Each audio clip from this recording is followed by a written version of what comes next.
Hello friends, આગળનો જે question આપણને આપેલો છે ક્વેશ્ચન નંબર 29 એક્સરસાઇઝમાં એ one of the most important question છે અને વેરી ઇમ્પોર્ટન્ટ ક્વેશ્ચન એટલા માટે છે કેમ કે આ ક્વેશ્ચન અલગ અલગ પરિસ્થિતિ આપણને આપેલી છે, રાઈટ. કેસ 1 કેસ 2 આપેલા છે અને એના આધારે ઘણા બધા બીજા સૂત્રનો ઉપયોગ કરીશું અને બધાનો જ ઉપયોગ કરી અને છેલ્લે આપણે આન્સર સુધી પહોંચી શકીશું. તો પહેલા આપણને આપેલી છે એ છે પરિસ્થિતિ પહેલી અને એમાં આપણને એવું કીધું છે કે તાપમાન છે 298 કેલ્વિન તાપમાને અને ત્યારે પ્રથમ ક્રમની કોઈ પ્રક્રિયા છે, એટલે કે આ પ્રક્રિયા n = 1 એટલે કે પ્રથમ ક્રમની છે અને એ પ્રક્રિયા જે છે એ 10% પૂર્ણ થવા માટે લાગતો સમય સપોઝ t1 છે.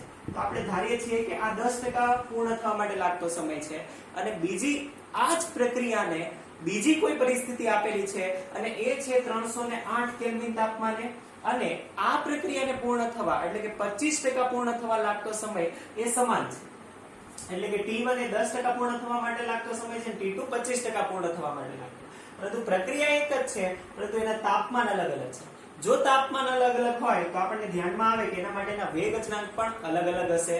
તો આપણે લખીએ છીએ કે આ t1 છે, પરિસ્થિતિ 1 છે, એ શું દર્શાવે છે? તો એ દર્શાવે છે કે અત્યારે પ્રક્રિયા 10% પૂર્ણ થઈ છે. જો પ્રક્રિયા 10% પૂર્ણ થઈ હોય તો વિચારો કે પ્રક્રિયા કેટલો બાકી રહેલો હોય. 10% વપરાઈ ગયો હશે ત્યારે એટલો નિપજમાં કન્વર્ટ થઈ ગયો હશે. માત્ર બાકી રહેલો પ્રક્રિયક છે એ વધારાની સાંદ્રતા હશે, એ ફાઇનલ કોન્સન્ટ્રેશન RT1 હશે. તો આપણે ધારીએ છીએ કે શરૂઆતી સાંદ્રતા હતી 100, રાઈટ. હવે 10% પ્રક્રિયા પૂર્ણ થયા પછી બાકી કેટલી સાંદ્રતા બચશે? એ બચશે 90, રાઈટ.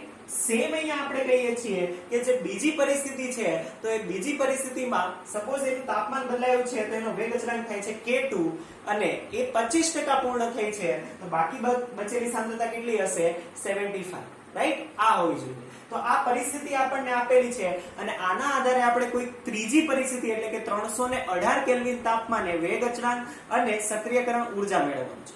તો આપણે સ્ટાર્ટ કરીએ છીએ. સક્રિયકરણ ઊર્જા મેળવીશું. સક્રિયકરણ ઊર્જા માટે આપણને શું જોઈએ? તો આપણને બે વેગ અચળાંક જોઈએ અને એના આધારે બે તાપમાન જોઈએ. તો બે તાપમાન તો છે પરંતુ વેગ અચળાંકનો કોઈ રિલેશન આપણી પાસે નથી. જો એ મળી જાય તો આપણે આરએનએસ સમીકરણ જે બે વેગ અચળાંક માટે હતું log of k2/k1 વાળું સૂત્ર એમાં આપણે મૂકીને મેળવી શકીએ. તો શું કરીશું? આપણે સ્ટાર્ટ કરીએ છીએ k2 અને k1 નો રિલેશન મેળવવાનો પ્રયત્ન કરીએ છીએ. એના માટે એક સંબંધ આપણને આપેલો છે અને એ છે t1 = t2. તો સ્ટાર્ટ કરીએ છીએ કે પ્રથમ ક્રમની પ્રક્રિયા માટે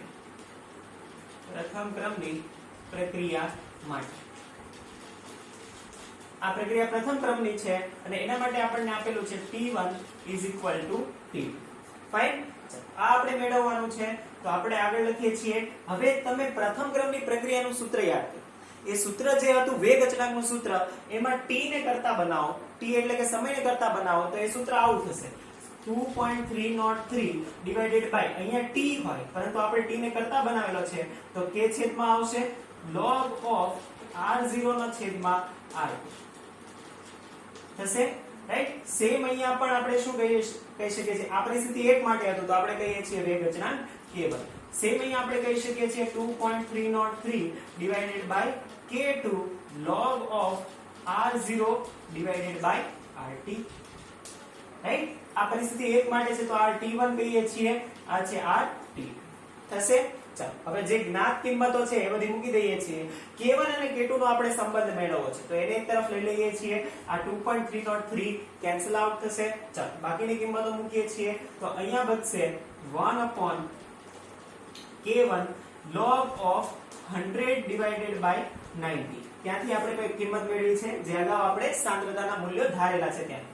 સેમ આપણે કહી શકીએ 1/k2 = log of 100 divided by 75, right. તમે આના log શોધશો, રાઈટ. તો આ log આપણે મેળવી શકીએ તો log of 100 divided by 90 તમે કરશો તો એની વેલ્યુ તમને મળશે.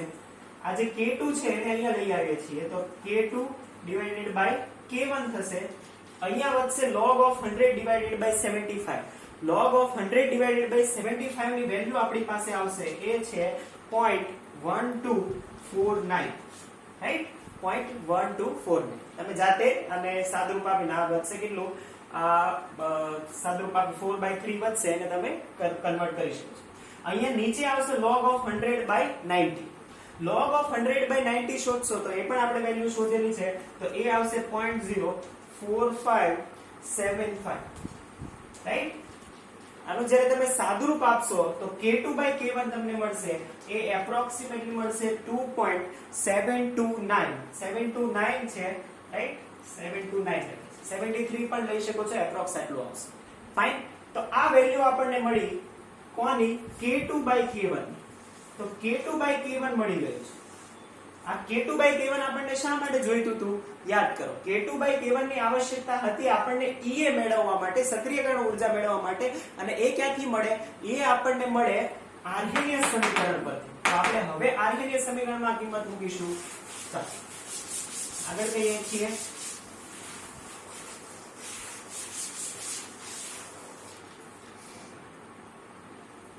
આર્હેનિયસ સમીકરણ પરથી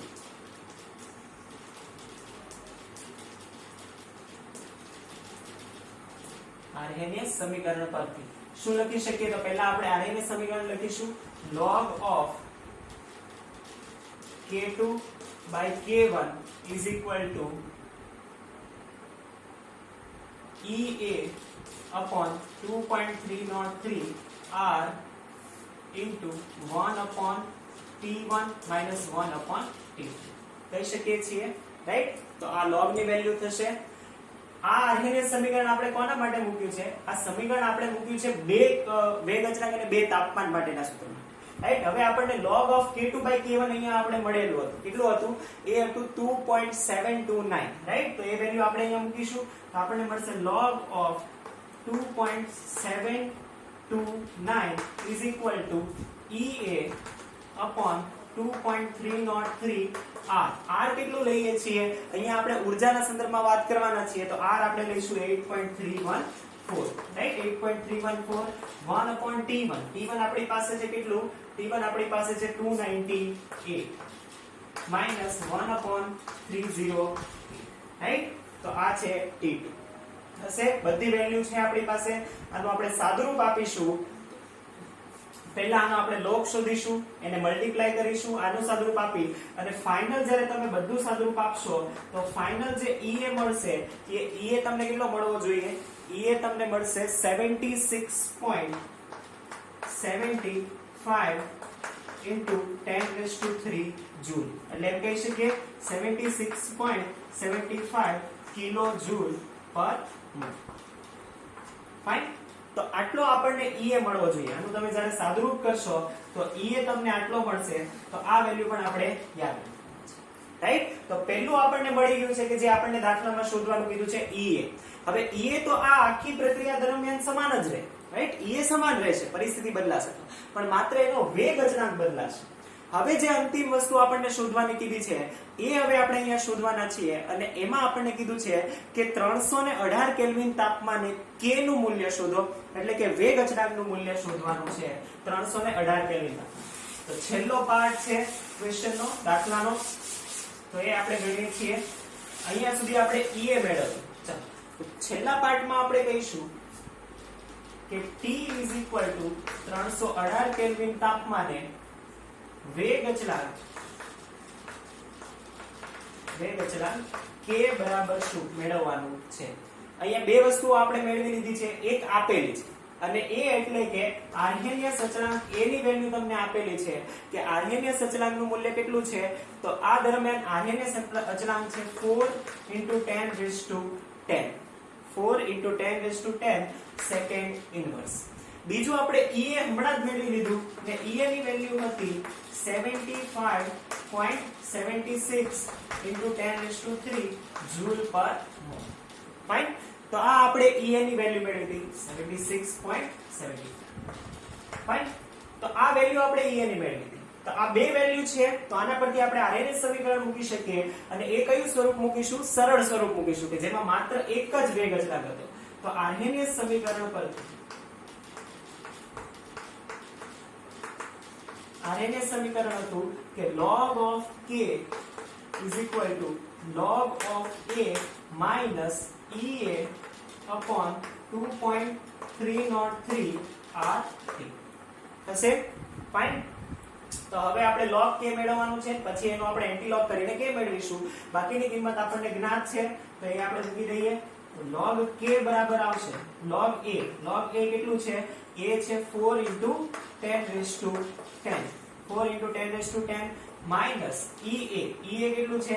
76.75 * 10^3 divided by 2.303 into r બરાબર y અચળાંક 8.314 into t કેટલું આપેલું છે? 318 રાઈટ. તો આનું સાદુરૂપ આપીશું. જો આ log છે log 4, આ log 4 into 10^10 છે. ઇન્ટુ છે તો log ની પ્રોપર્ટી છે કે આ જે ગુણાકાર છે શેમાં કન્વર્ટ થઈ જશે? પ્લસ માં, એટલે સરવાળામાં કન્વર્ટ થશે. તો આ થશે log 4 plus log 10^10. હવે log 10^10 એટલે કે 10 થશે. આ log 4 એટલે 0.602 રાઈટ. તો આ 10 plus 602 તો ડાયરેક્ટ લખી દઈએ 10.602 રાઈટ. કઈ રીતે આવ્યું એ ખબર પડશે રાઈટ. આ log 4 plus log 10^10 10 આગળ આવશે અને log 4 બરાબર 0.602 તો બંનેને એડ કરીને આ આવશે ફાઇન. બીજી જે વેલ્યુ છે એ આપણને મળશે, આનું તમે સાદુરૂપ આપશો તો એ મળશે 12.6051 તો આ મળશે minus of 2.003 રાઈટ. આ આપણને વેલ્યુ મળી કોના માટે? log of k માટે. પણ આપણે મેળવવાનું શું છે? આપણે મેળવવાનું છે k, log k નહીં. તો આપણે આનો એન્ટી લોગ કરીશું. તો હવે અગત્યનું સ્ટેપ છે રાઈટ, કેમ કે આપણે એન્ટી લોગ કરવા જઈ રહ્યા છીએ. જો તમને એન્ટી લોગમાં કોઈ પ્રોબ્લેમ હોય તો એન્ટી લોગ અને લોગ માટે સ્પેશિયલી આપણે લેક્ચર રેકોર્ડ કરેલો છે, તો એ લેક્ચર તમે જુઓ અને એમાં કઈ રીતે લોગ એન્ટી લોગ મેળવવાના હોય છે, માઇનસ સંખ્યાના લોગ અને એન્ટી લોગ પણ કઈ રીતે મળે છે એમાં સ્પેશિયલી આપણે કીધેલું છે રાઈટ. તો તમે એ લેક્ચર જોઈને શીખી શકો છો રાઈટ. જેમને એ લેક્ચર જોયેલો છે અને જેમને આવડે છે એ આપણે આગળ કરીએ છીએ. હવે આપણે આનો એન્ટી લોગ કરીશું.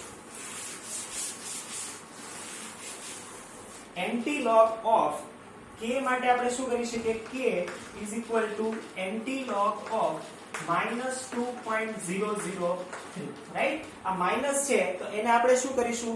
હવે જ્યારે પણ પોઈન્ટ ની આગળ જેટલી પણ સંખ્યા એન્ટી લોગ માં હોય તો એ શું જાય? એ ઘાતમાં જાય. જેટલી પણ પોઈન્ટ ની સંખ્યા હોય એ ઘાતમાં જશે.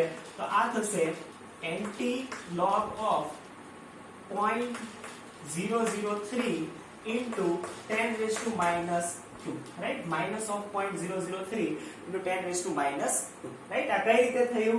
right? એનું એક્સપ્લેનેશન આપણે અગેન log અને એન્ટી લોગ નું જે કઈ રીતે મેળવવાનું એના લેક્ચરમાં આપેલું છે. આપણે આ થયું. હવે આને એન્ટી લોગ ઓફ આપણે -0.003 શોધવાનું છે. તો શું કરીશું? પહેલા આને આપણે પ્લસ માં કન્વર્ટ કરીશું. આ સંખ્યા છે એને પ્લસ બનાવવા માટે હું 1 ઉમેરું છું, રાઈટ? 1 એડ કર્યો છે અને અહીંયા મેં 1 સબટ્રેક્ટ કર્યો છે. તો આ 1 કેન્સલ થઈ જશે. આ ખાલી આ જ સંખ્યા છે, રાઈટ? હવે જે સંખ્યાને આપણે સબટ્રેક્ટ કરી એ પાછી ઘાતમાં જઈ શકે, રાઈટ? કેમ કે એન્ટી લોગ છે અને એમાં માઈનસ છે તો એ ઘાતમાં જશે. તો આ થશે એન્ટી લોગ ઓફ 1 - 0.003 કરીશું તમે તો એ આવશે નિયરલી અબાઉટ 0.997 into 10⁻⁻1. અહીંયા 10⁻², તો હતું જ, રાઈટ? 0.997. તમે આનો એન્ટી લોગ શોધશો. કઈ રીતે શોધી શકાય? હવે એન્ટી લોગ તો પોઈન્ટ પછીની સંખ્યાનો જ મળે, તો આ મળશે 99 માં 7 માં 0 ડિફરન્સ.